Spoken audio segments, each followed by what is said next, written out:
에, 주제가 쉽지 않은 주제고 너무 포괄적인 것 같아가지고 좀 양이 많은 편이죠. 요약해서 이걸 다 한다는 게 쉽지 않습니다. 네, 우선은 한 8가지로 이제 오늘 말씀을 나눌 것을 말씀을 들으면서 형제 자매님들 교재를 들으면서 정리를 해놓은 게 있어요. 첫째는 이생에서 두 구역이 있는데 하나는 주님의 교회, 하나님의 교회.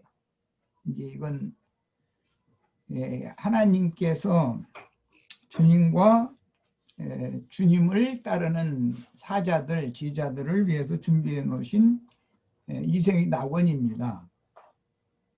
그런데 이생에 어떤 사람은 교회 생활하는 것이 낙원이고 어떤 사람은 세상 생활하거나 세상 쪽에 생활하는 것이 낙원이니까 이제 이건 육에 속한 사람이냐 영에 속한 사람이냐 이제 구분에 따른 문제고, 그 다음에는 영혼 세계에 가기 전에 과정에 음부 즉 무덤이 흙무덤이 있고 돌무덤이 있어요. 이제 똑같은 사후세계인데 저세상이라고 그러죠. 이 생에서 주님의 교회가 있고 세상 교회와 세상 나라가 있는 것처럼 사후세계에도 불행 2편과 불행 저편이 있어요. 이것은 야곱의 일생으로 보자면 이건 후에 이제 이스라엘의 그 가나안 땅 그 정복과 관계가 되는 일인데, 요단을 건너기 전까지는 옛사람, 즉 육에 속한 사람으로 사는 것으로 이제 대별을 하는 거예요. 그 사람들은 그 상태에서 죽으면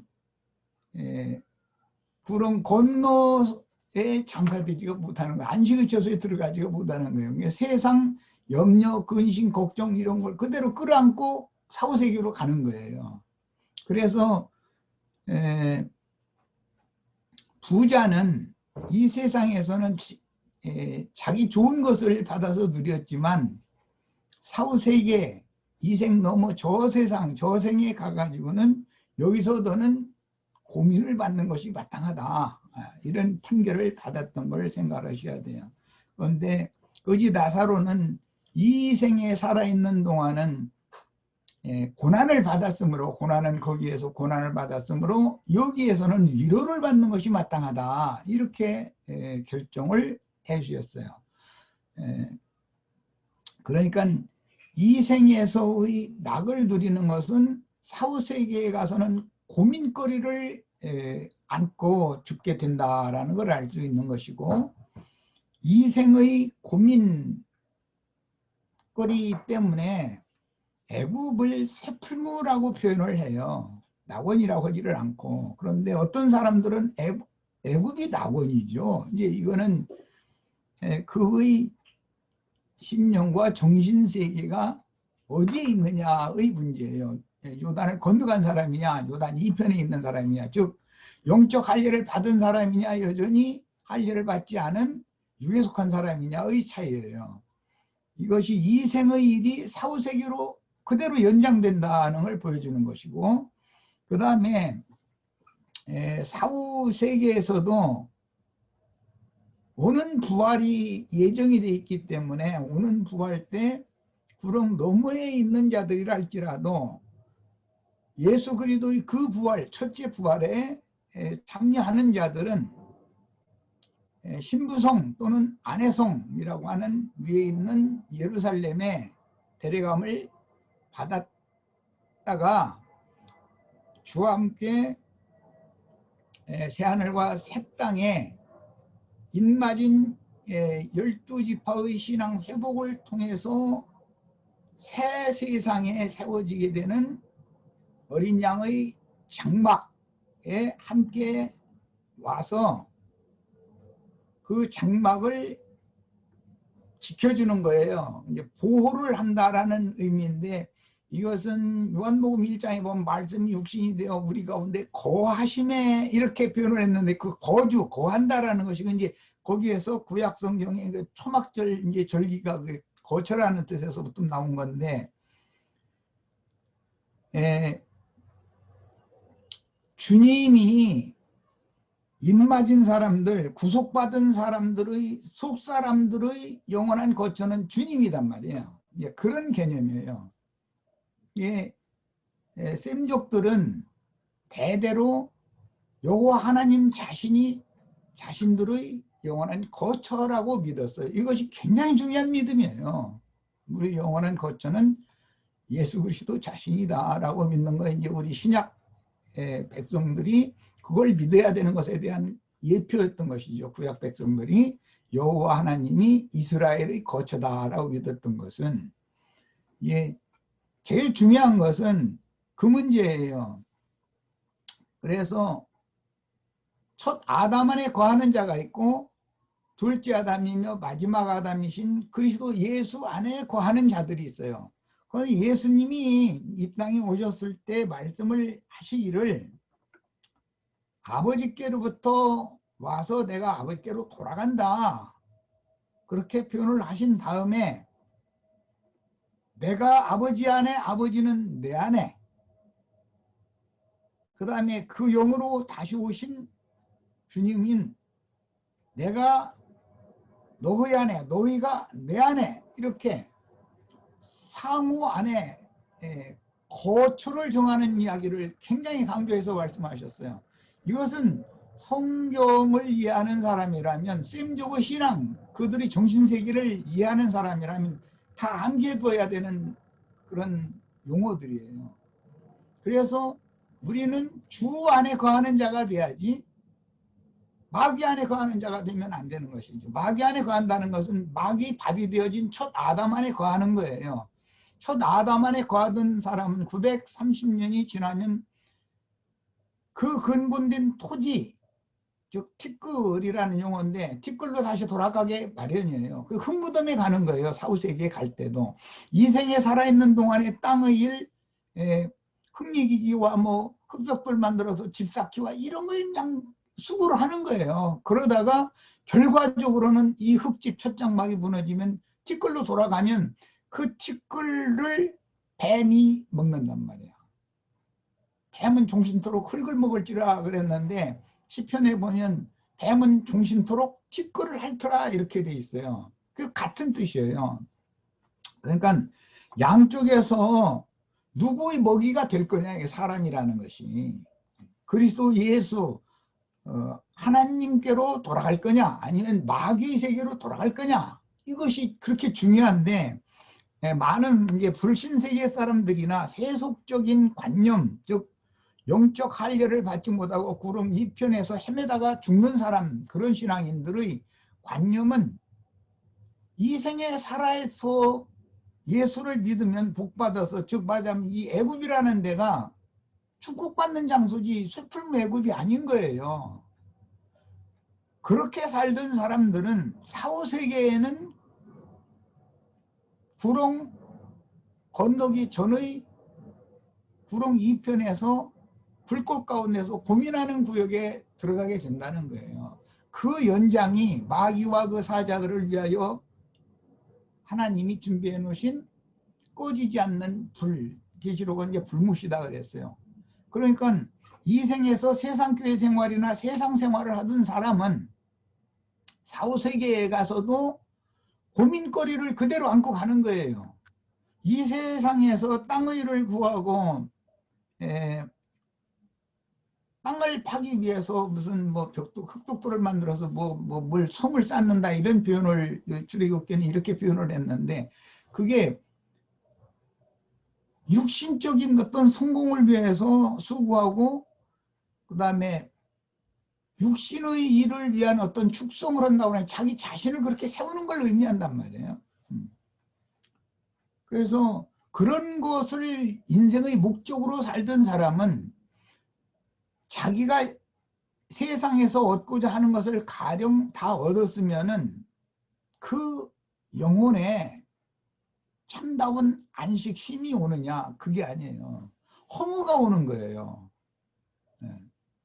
그래서 그 유명한 미국의 어떤 그 소설가 그 사람이 노벨 문학상 타는 것을 꿈으로 꾸고 노력을 했던 사람인데 노벨 문학상 자기가 타게 됐다는 것을 딱 알고 나서는 엽총으로 자살을 했다는 거잖아요. 그럼 그 다음에 나는 뭐지? 내가 왜 살아야 되지? 이제 길을 잃어버린 거예요. 인생의 방향을. 땅에서는 땅의 일에 목숨을 걸고 달렸는데 그게 다 이루어지고 나니까 허무 공허가 밀려온 거예요. 그건 자살했던 거예요. 그런 것과 같은 거예요. 이게 이 세상에서는 무엇을 이루어도 만족이 없다. 최종적으로는 공허가 몰려오기에 마련인 그걸 감당 못하는 것이 인생이다라는 것이에요.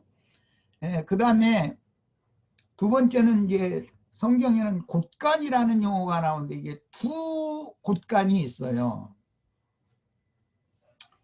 뱀의 독이 독사의 독이 보관되어 있는 곳간도 있어요. 그 신명기 32장에 마침 어제 우리 집회 때 그걸 이제 읽었는데 그 34절, 신명기 32장 34절에 나오는 말이죠. 그 독뱀의 독이 내 곳간에 다 보관되어 있다 이랬어요. 그런데 마태복음에 이제 신약에 보면 3장 12절 이런 데 보면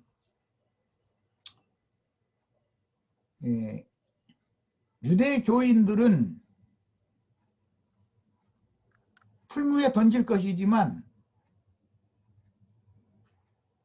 구원을 얻은 그 영혼들은 하나님께서 알곡을 정하게 하신 다음에 타작마당에서 자기 곳간에 갔다가 모으신다 이렇게 표현을 했어요.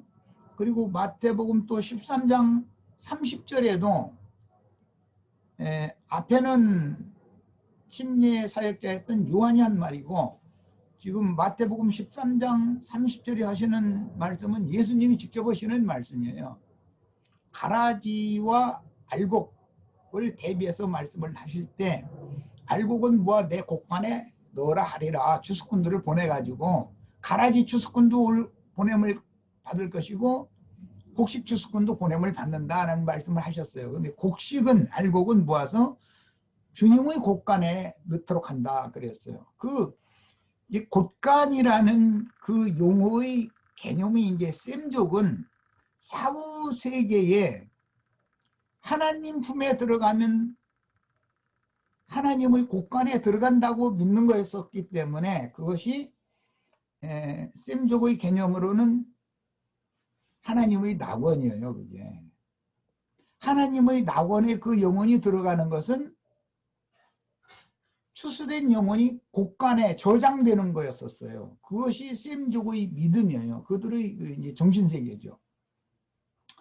그 곳간에 저장되어져 있다가 그 저장되어져 있는 동안은 나사로와 같이 위로를 받는다 그랬고 데살로니가서에서는 주 안에서 잔다 이렇게도 표현을 했어요. 히브리서에서는 이 생에서 자기 일을 마친 자는 안식에 들어간 자다, 쉬러 들어간 자다 이렇게 표현을 했고 이게 셈족의 개념 그 신앙 개념에서 오는 말들이에요.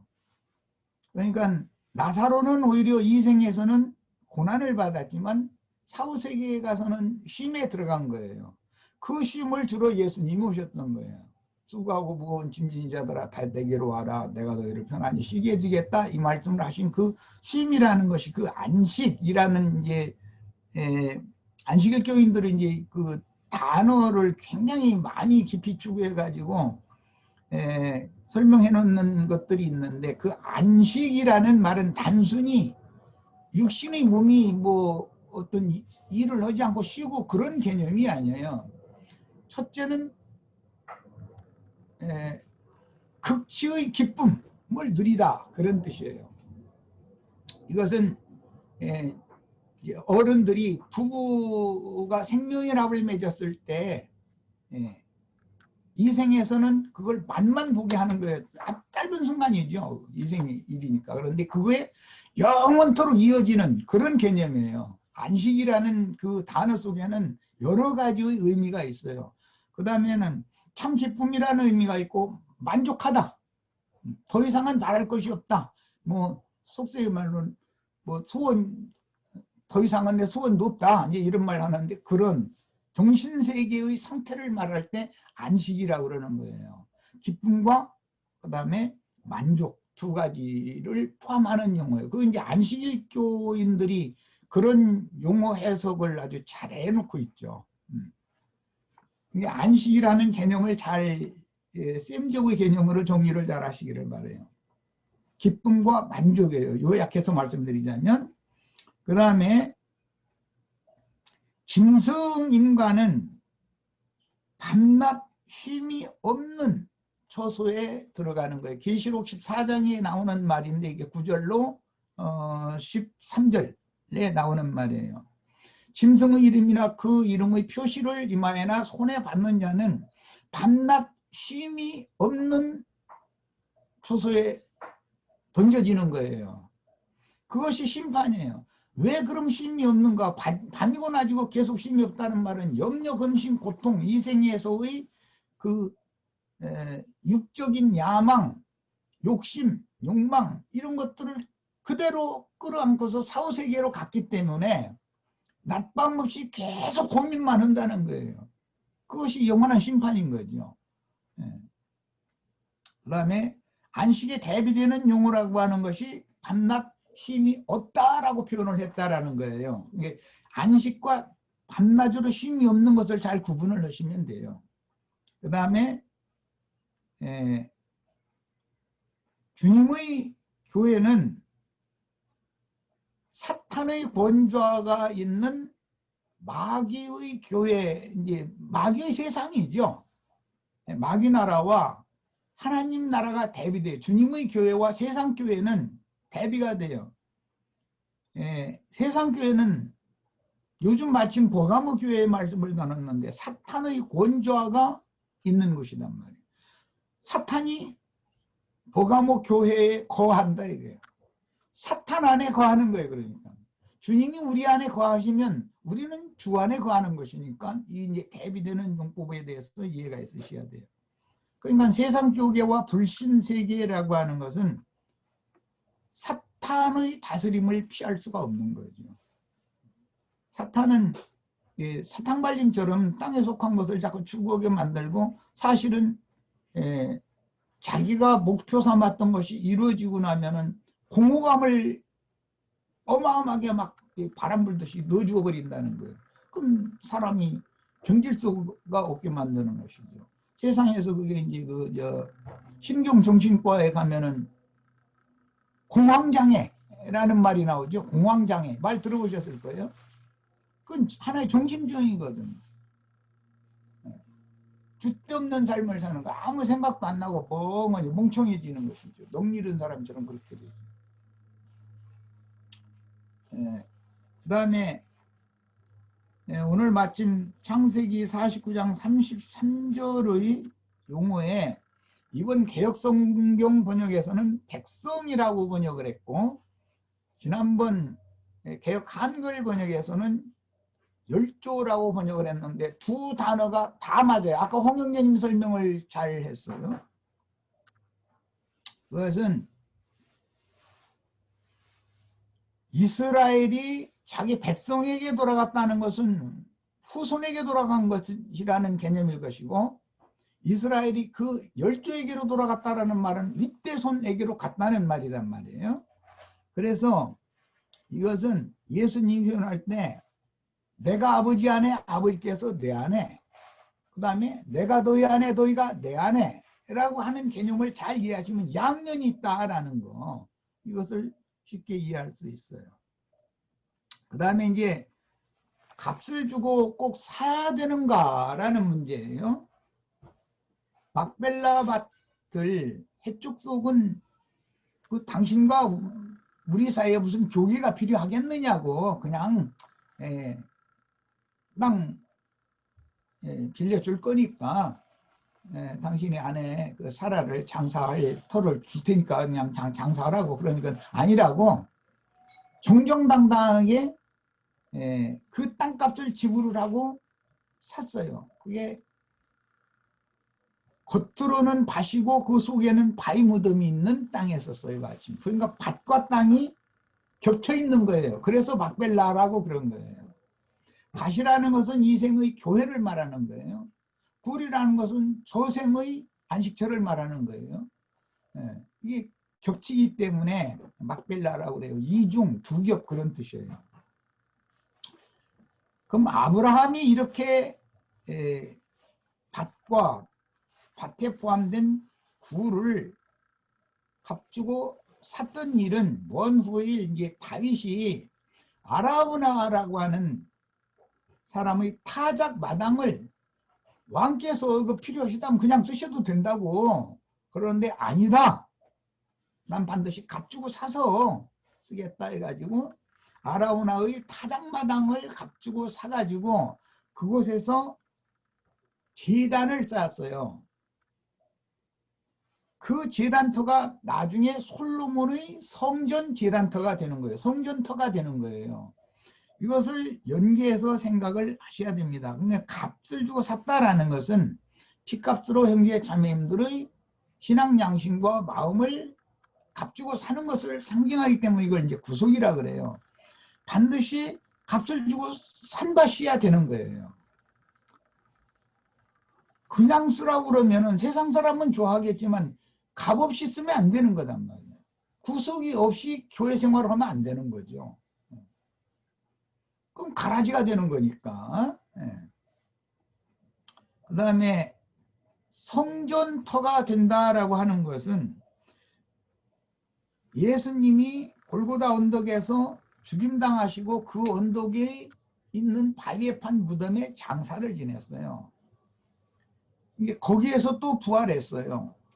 자, 이런 것은 모두 값을 지불하느라고 골고다 언덕의 십자가에서 피를 흘려서 그 피값으로 그 골고다 언덕을 사는 거예요. 자기 피로 사신 그 골고다 언덕의 그 동산에 아무도 장사한 일이 없는 바위에 판 새 무덤이 있었어요. 그 무덤에 장사가 되어져요. 그러니까 제단터는 십자가가 세워진 것이고 초실절로 이제 부활절이라고 그러는데 예표가 되어진 구약 말씀을 이룬 것은 무덤에서 부활을 하는 거기 때문에 그 바위 무덤이라고 바위라는 말, 반석이라는 말이 나오면 전부 그리스도 자신을 말하는 거예요. 이것은 예수님의 속부분이다 이게. 그런데 그 예수님의 속부분이다 이러면 좀 이해하기가 어려울 것 같아서 하나님의 영 안에 예수가 장사됐다가 하나님의 영은 죽음이 없어요. 하나님의 영 안에서는 다시 살아나는 부활이 당연히 있는 거예요. 부활 생명, 생명이요 부활은 하나님의 영을 말하는 거예요. 근데 하나님의 영 안에 예수님이 장사되었다가 수의 옷과 얼굴을 짰던 두건은 무덤에 놔두고 그 예수님의 겉사람을 상징하는 거죠. 시체다 이거죠. 겉사람이라는 건. 속사람은 부활하신 거예요. 그래가지고 이제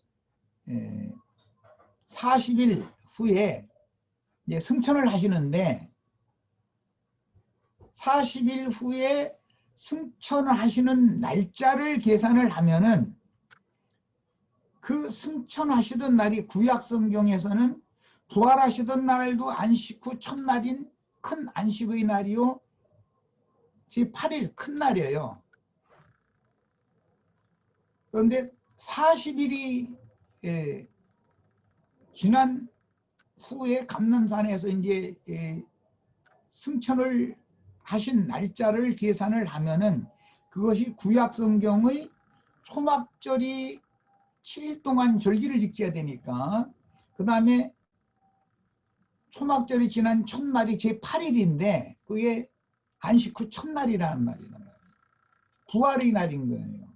그 부활에 일으켜져서 신부성에 아버지 영광 안에 들어가면은 그것이 장막 안에 들어간 거예요. 예수님의 영원한 장막이 하나님 아버지 자신이었었던 거예요. 그 하나님 아버지와 그리스도의 그 영이 함께 교회로 오신 거예요. 교회 시대가 끝나면 반복되는 일인 거예요. 이제 이 일은.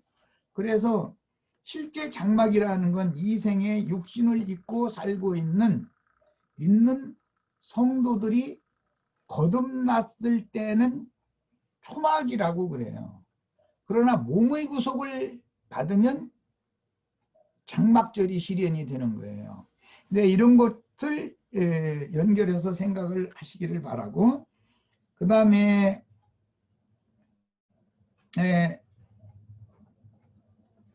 구름 2편, 요단 건너기 2편, 그것은 두 지파 반에게 모세가 기업을 준 것이에요. 그건 약속으로만 기업을 받은 것이에요. 구름 2편에서도 부활이 있다라는 걸 알 수가 있는 거예요. 유대인들, 이스라엘 12지파도 부활이 되는 거니까.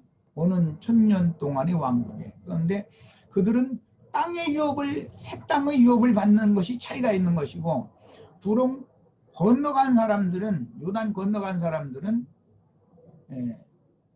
영원한 하나님의 장막에 들어가는데, 구약 성경의 예표대로 하자면 가나안 땅을 정복을 한 다음에 예루살렘에 신전을 세우고, 그 신전에 안식일이나 절기를 지키러 이스라엘 백성들이 함께 모여서 기뻐하고 즐거워하는 하나님 앞에서 그렇게 하는 것이 장막을 누리는, 기념하는 거예요. 이제 이런 것을 정리를 하시면 애굽에 장사되는 것은 이 세상 부귀영화 권세, 그런 것에 대한 갈망, 헐떡거림, 이런 것을 끌어안고 세상 고민거리를 그냥 짊어지고 사우로 들어가는 것을 상징한다. 그러니까 야곱은 반드시 애굽에다가 장사하라고 하지 않는단 말이에요. 요셉도 마찬가지였죠. 그 10조에게로 돌아갔어요. 10조는 하나님이 약속으로 주신 기업의 땅에 안식처가 마련이 돼 있었기 때문에 그곳에 들어가야 안식을 얻는다고 본 거예요. 이게 셈족의 신앙이에요. 예, 이번에는 이제 그 왕들의 그 기록을 이제 읽어보겠습니다. 몇 절 읽어보겠습니다. 어떤 왕은 그 10조의 묘실, 왕은 그 왕을 장사하는 묘실이 따로 있죠. 예루살렘에 살다 죽었다 해가지고 왕들의 묘실과 예루살렘에 거하는 자들의 묘실이 같은 건 아니죠. 이 셈족은 그 10조의 묘실이라는 것을 준비를 해요. 그 우리나라 사람들도 그 종산이라는 것이 있고, 종산이라고 하는 것은 뭘 필요로 하냐면 조상 맨 윗대는 맨 높은 자리에 딱 먼저 죽으면 그 자리에 맨 그 산의 말랭이 여기다 쏘고, 그 다음 때는 이렇게 쭉쭉 그 대를 따라서 무덤을 이렇게 내려오는 거예요. 그런 것이 셈족의 그 장례 문화였었어요. 그것을 우리나라가 셈족이기 때문에 그런 면을 그냥 그대로 받아들였죠. 이제 그런 걸 굉장히 중요하게 여기고, 그걸 기념을 하기 위해서 비석을 갖다 세워요. 왜냐하면 몇 대요 누구다라는 걸 이렇게 표시를 하느라고 이제 그렇게 해놓은 거잖아요. 그런데 이제 왕이 죽는 경우에도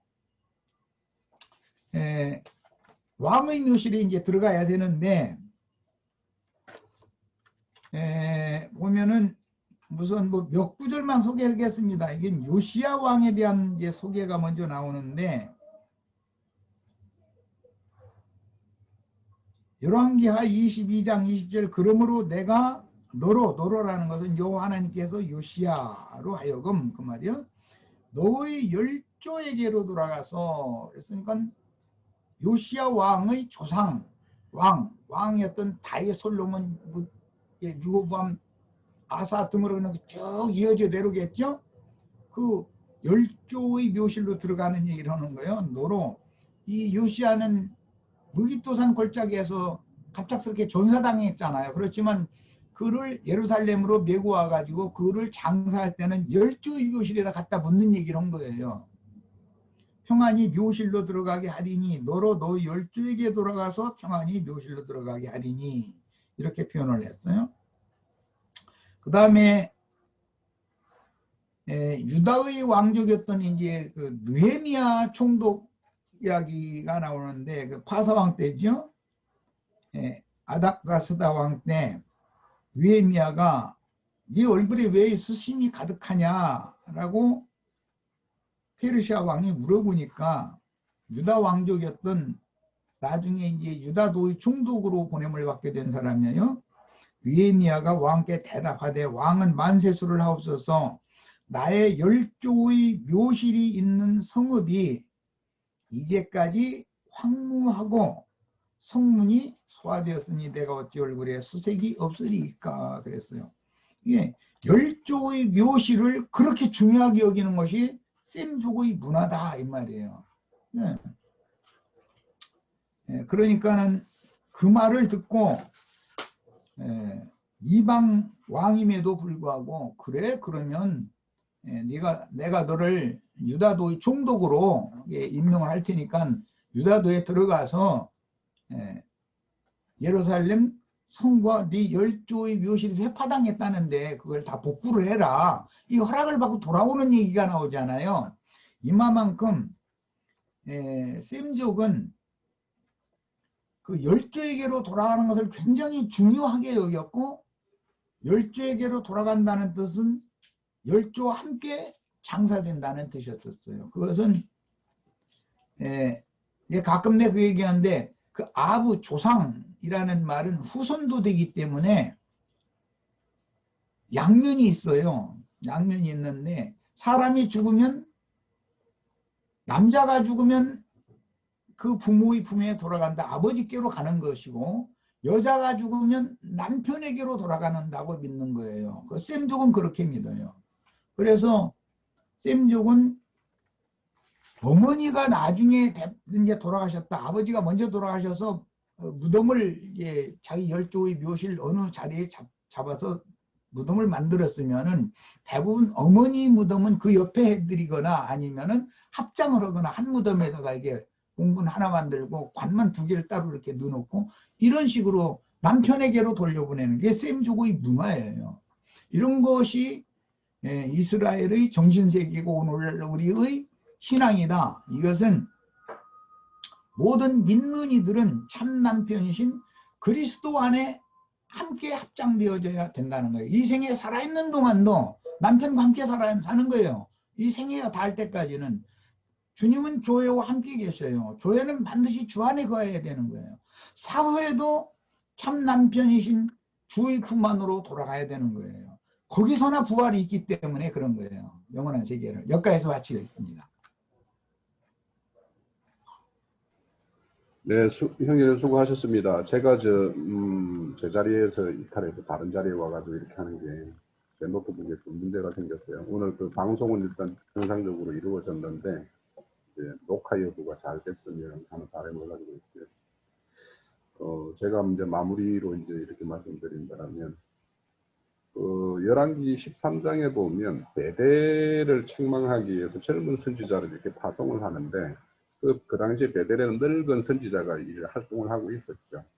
그런데 이제 젊은 선지자에게 하나님이 보내면서 당부를 한 게 뭐냐면 너는 그 집에 들어가서 물도 먹지 말고 떡도 먹지 말으라고 했는데 그 늙은 선지자가 이렇게 속여서 그 젊은 선지자를 자기 집으로 인도해서 떡을 먹고 물을 마시게끔 해서 결국에는 하나님의 어떤 징계를 받아 사자에 찢어짐을 당하고 그가 자기 묘실에 들어가지 못하고 그 거짓 선지자가 예비한 그 묘실에 들어가는 이야기가 있어요.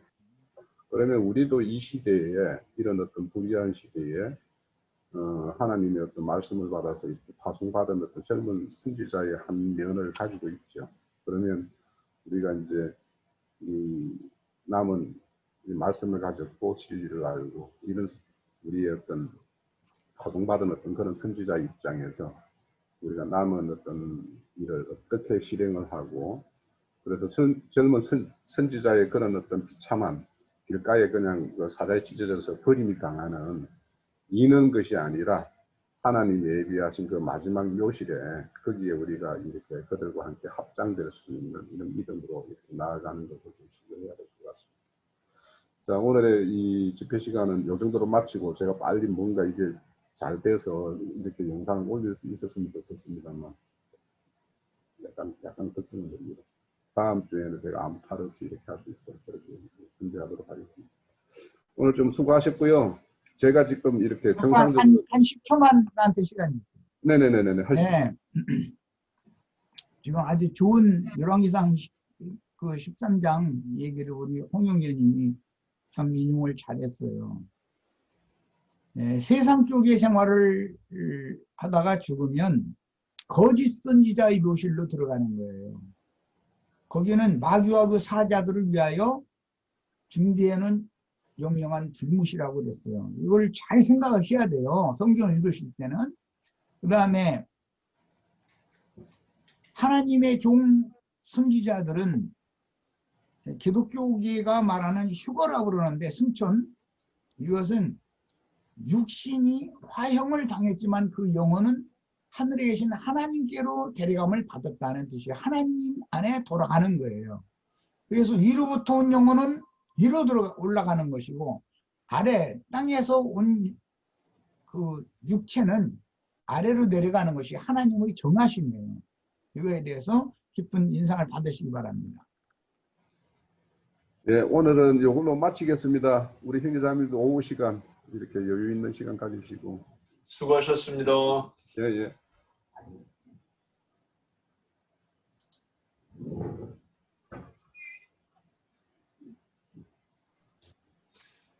식사들 감사합니다. 맛있게 수고했어요. 네. 수고하셨습니다.